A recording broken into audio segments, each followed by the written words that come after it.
So, you can answer. Hindi to yes or no. So, to your point, did you allow all of his doctors in or no? Sir, we have substantial doctor.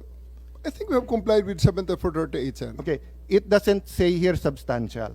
We It have says complied with here... 7438, sir. No, sir. Ang sabi kasi dito, his choice. Hindi nyo choice. Hindi nyo choice i-limit yung doctors niya. Ang sabi nyo, substantial. So, I will clarify.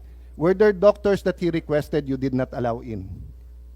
Yes I was or not no? aware of that, sir. Okay. You're not aware kung meron pinapasok o wala. Kung meron siyang ibang Okay. additional doctor, But sir. I saw the video wherein you're saying 2-star, ako na nagdedesisyon, I will not allow VP Sara in. Tama? Yes, sir. Okay. Hindi ba siya anak? Ang nakalagay dito, the person's immediate family shall include his or her spouse, fiancé, parent or child, brother, sister, grandparent, grandchild, uncle, aunt, nephew, niece, etc. Ang penalty nito ay 4 na taon ata na kulong.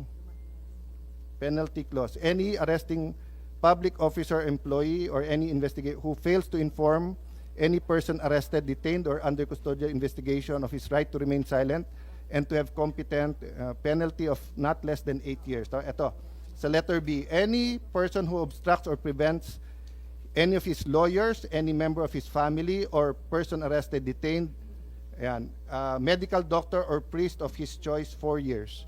So, sir, you prevented VP Sara from entering.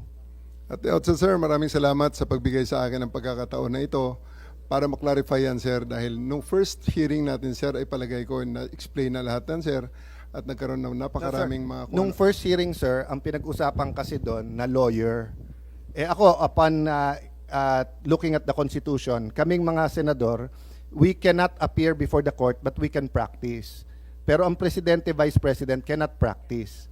So, kasama na ako doon at yung ibang nagsabing abogada. Pero, nung nakita ko tong batas na to, nakalagay, pag anak, you cannot stop them from visiting. And nakita ko yung video, but sabi nyo nga, may kompleto kayong video, that's why I'm asking you, baka naman pinapasok nyo nang hindi ko alam. Sabi mo, 2-star, sir, ako na.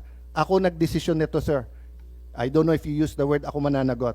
So, simple lang question ko, did you prevent VP Sara from seeing her father? Yes or no?